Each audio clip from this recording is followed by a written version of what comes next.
This is part one of a two-part series on the Befumly Wireless CarPlay system. The first part is just going to be an unboxing to show you what you get inside. And what you get is the 7-inch LCD screen, which is quite well made.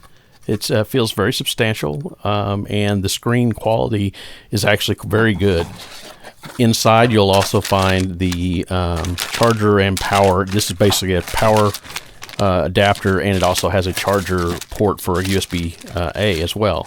Here's your mount, but you can mount it on your dash or on your windshield.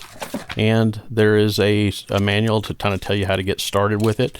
And just to let you know, I have been using it in my car ever since I've got it, and I really enjoy it. Stay tuned for part two, but check out the Befumly Wireless CarPlay Screen.